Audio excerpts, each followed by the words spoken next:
জয় বাংলা, জয় বঙ্গবন্ধু। এখন আপনাদের সামনে বিশিষ্ট শয়তানি চিন্তাবিদ, ফাসেদের আলোড়ন সৃষ্টিকারী বক্তা, বারবার আওয়ামী লীগের সাধারণ সম্পাদককে অপমানিত হয়েছে, বারবার যে মার খেয়েছে, মার খেয়ে রাস্তায় পড়ে আছে, এবং শেখ হাসিনার চাটুকারিতা উবাইদুল কাদের ওরফে মিজান আপনাদের সামনে বক্তব্য রাখবেন। মিজানকে তার বক্তব্য রাখার জন্য অনুরোধ জানাচ্ছি। জয় বাংলা। কোথা থেকে এলো মাসুদ? আমরা সুহাগ ভাইয়ের রাজনীতি করি, শেখ হাসিনার রাজনীতি করি, এই কথাও বলা যাবে না। আমরা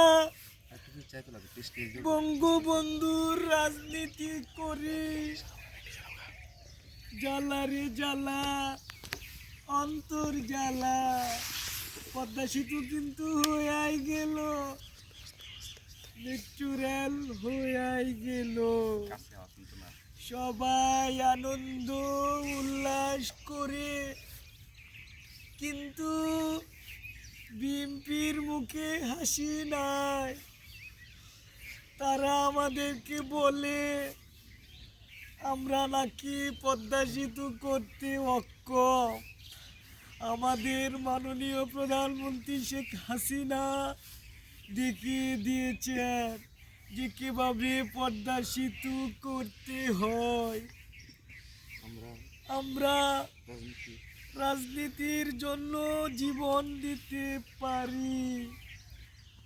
পাথরে লিখো না, খুয়ে যাবে। কাগজে লিখো না, ছিঁড়ে যাবে। ব্যানারে লিখো না, মুছে যাবে। অন্তরে লিখে নাও। এই মাঠের পাশে সাইকেল চালানো না, সেই লেবো আবার। একে কোথা থেকে এলো মাসুদ? ভালো হয়ে যাও, তোমাকে অনেক সময় দিচ্ছি। আমরা কিন্তু করোনার চাইতেও ভয়াবহ।